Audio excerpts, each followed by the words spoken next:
Oke, terima kasih untuk kesempatan kali ini. eh, saya akan memberikan paparan mengenai laporan akhir program pendidikan kerjasama dalam negeri dengan judul model eh, peramalan hybrid dalam pengembangan sistem berbasis web untuk prediksi jumlah penduduk yang hidup dalam kemiskinan di Jawa Tengah. Saya sendiri, Tony Wijanarko Adiputra, Eskom Mkom dari Universitas Sains dan Teknologi Komputer sebagai ketua, dan anggota satu Dr. Drs. Yohanes Johari, MSI dari Universitas Pikubang, dan Ahmad Solehan, Eskom MSI Mkom dari Universitas Sains dan Teknologi Komputer. Eh, Kemiskinan memang menjadi tantangan besar di negara berkembang ya, termasuk di Indonesia.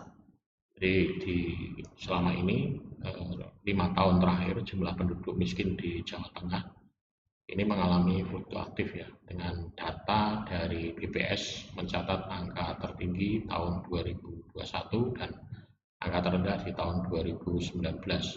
Jadi fenomena ini membutuhkan analisa mendalam untuk mengidentifikasi penyebab dan solusi yang efektif. Penelitian yang ini mengembangkan sistem prediksi yang berbasis cloud computing untuk memproyeksikan garis kemiskinan, jumlah penduduk miskin, dan persentase penduduk miskin.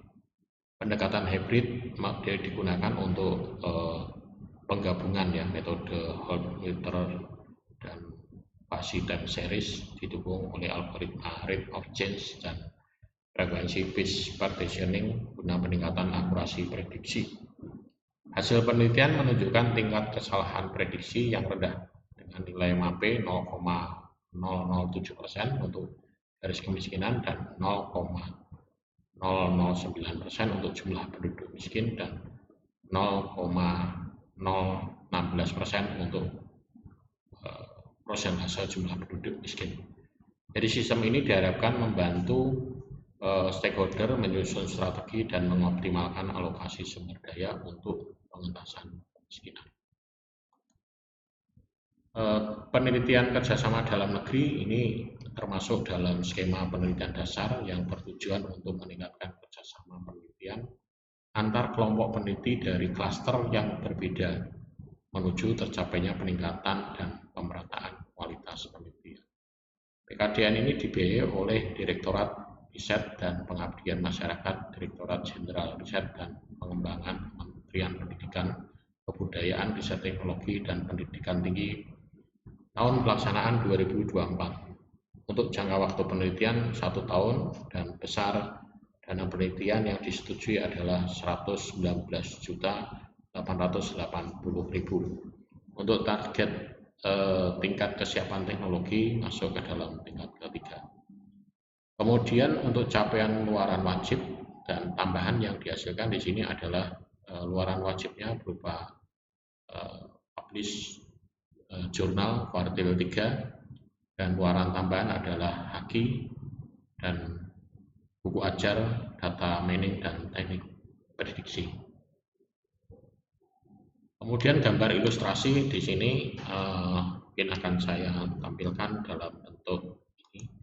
Jadi menu login ini adalah aplikasi cloud-nya, login. Kemudian di dalam menu tersebut terdapat menu master data di sini untuk memasukkan jumlah data yang akan diprediksi, yang dihitung. Kemudian metode triple exponential smoothing dipakai di sini untuk menghitung prediksi ya. Di sini dihasilkan adalah untuk menghitung prediksi dari 4 tahun ya. Dari 2023, 2024, 2025, dan 2026. Ini adalah prediksi untuk jumlah penduduk miskin berdasarkan ini time series. Nah, kemudian dari ini kemudian kita uji lagi menggunakan Fuzzy time series ya. Di sini akan dihasilkan ya untuk peningkatan ya di sini. Jadi di sini bisa kita lihat nanti di sini menggunakan fasi untuk membandingkan. Kemudian setelah itu dari dua metode ini, triple TES dan fasi time series ini kita gabungkan sehingga menjadi suatu gabungan menjadikan hybrid model. Di menggunakan hybrid model di sini juga akan terdeteksi untuk tahun 2023, 2024, 2025, 2026 di sini masuk di dalam sini. Kemudian dari ketiga ini kita bandingkan tingkat akurasinya. Jadi di sini akurasinya kita lihat bahwa akurasi untuk MAPE di sini untuk triple exponential smoothing di sini untuk line of garis kemiskinannya ini adalah 0,06 ya. Nah, kemudian kalau kita lihat di sini untuk yang fasi time series garis kemiskinan 0,07 dan kalau menggunakan hybrid adalah 0,007. Maka di sini penggunaan hybrid tingkat akurasi errornya paling bagus ya, paling rendah tingkat akurasi errornya. Karena yang lain di sini 0, di sini adalah 0,06, yang ini adalah 0,07 dan yang hybrid adalah 0,07. Sementara untuk jumlah penduduk miskin di sini adalah untuk triple exponential smoothing di sini adalah 0,04. Kemudian untuk fasi time series adalah 0,03. Kemudian untuk yang hybrid di sini 0,009. Jadi di sini sekali lagi di sini adalah jauh yang lebih bagus untuk yang hybrid. Kemudian untuk yang ketiga, persentase jumlah penduduk miskin di sini berdasarkan triple exponential smoothing. Di sini nilai akurasi MAPE-nya adalah 0,04. Kemudian untuk fasi time series di sini adalah 0,04 sama ya. Kemudian untuk yang hybrid adalah 0,016 ya. Jadi di sini juga lebih bagus ya tingkat akurasinya ya, gitu. Dan kesimpulannya adalah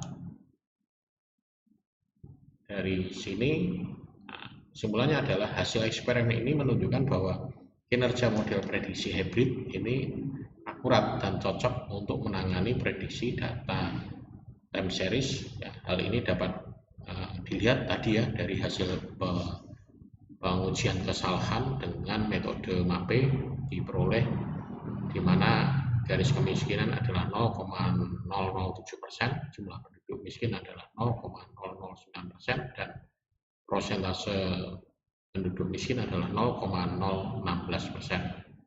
Hal ini termasuk dalam signifikasi MAPE ya, excellent ya, bagus dalam peta tadi. Ya, dengan demikian stakeholder dapat menggunakan sebagai alat pengambilan keputusan untuk menetapkan rencana strategis di masa mendatang, termasuk perencanaan dan peningkatan upaya pengentasan kemiskinan di Provinsi Jawa Tengah pada khususnya dan di negara Indonesia pada umumnya ya. Terkait dengan riset selanjutnya, kami mengantisipasi bahwa akan ada lebih banyak pakar yang mampu mengembangkan model presentase hybrid ini sehingga dapat memperluas penerapannya tidak hanya pada isu-isu kemiskinan, melainkan pada isu-isu yang lebih kompleks lagi. Demikian paparan yang bisa saya sampaikan. Terima kasih.